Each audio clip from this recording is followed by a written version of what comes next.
Olá, meus amados irmãos, eu vos cumprimento com a santa e gloriosa paz do nosso amado Salvador Jesus Cristo. Aqui é o vosso amigo, pastor Daniel Rosa Dutra. No domingo, dia 3 de dezembro de 2023, estaremos estudando a lição de número 10, que tem como título O Desafio da Janela 1040.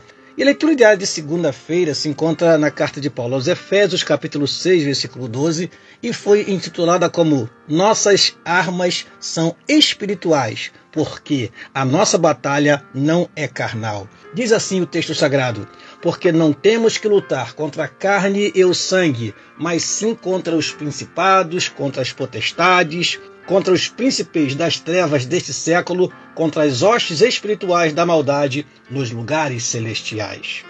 O primeiro tópico da lição destaca o fato de que fazer missões é entrar em uma batalha espiritual.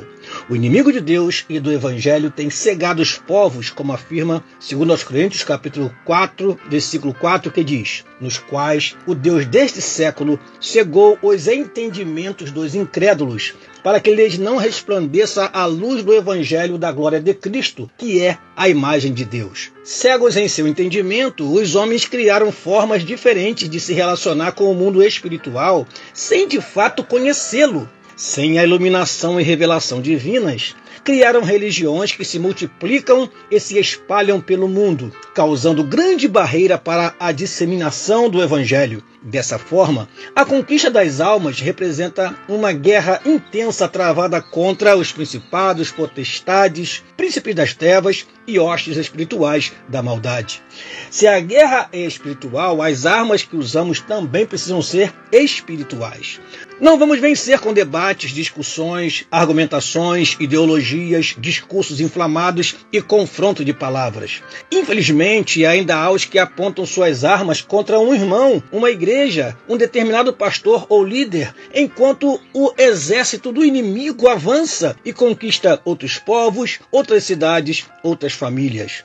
Precisamos pedir o discernimento espiritual para fazer como Cristo, que repreendeu a Pedro em Mateus capítulo 16, versículo 23, quando este permitiu que Satanás usasse seus lábios, mesmo tendo Pedro feito anteriormente uma gloriosa confissão dizendo: Tu és o Cristo, o Filho do Deus vivo. Quando Cristo disse que convinha que ele sofresse, morresse e ressuscitasse, Pedro chamou Jesus à parte e começou a repreender o mestre e dizer: Senhor, tem compaixão de ti, de modo nenhum te acontecerá isso. Ele, porém, voltando-se, disse a Pedro: Para trás de mim, Satanás, que me serves de escândalo, porque não compreendes as coisas que são de Deus, mas só as que são dos homens. Mateus 16, versículos 22 e 23. Outro exemplo temos na atitude de Paulo em Filipos, ao repreender uma jovem adivinhadora que perturbava o avanço do Evangelho com o que poderíamos considerar um elogio.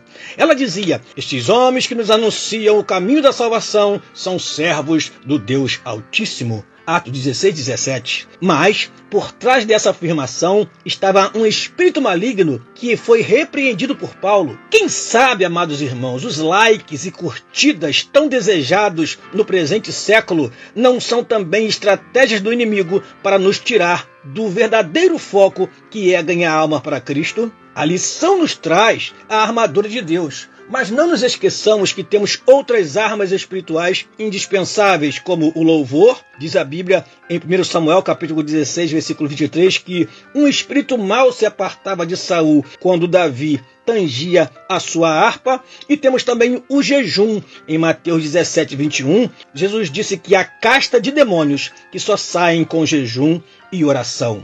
Portanto, a lição nos desperta para entendermos que o desafio da janela 1040 é, acima de tudo, um desafio espiritual. Revistamo-nos da armadura de Deus. Utilizemos com prudência, temor e autoridade as armas espirituais que nos foram disponibilizadas. Encerro com uma declaração de Paulo: porque as armas da nossa milícia não são carnais, mas sim poderosas em Deus para a destruição das fortalezas, destruindo os conselhos e toda a altivez que se levanta contra o conhecimento de Deus, e levando cativo todo o entendimento à obediência de Cristo. 2 Coríntios capítulo 10, versículo 4 e 5. Deus vos abençoe, em nome de Jesus. Amém.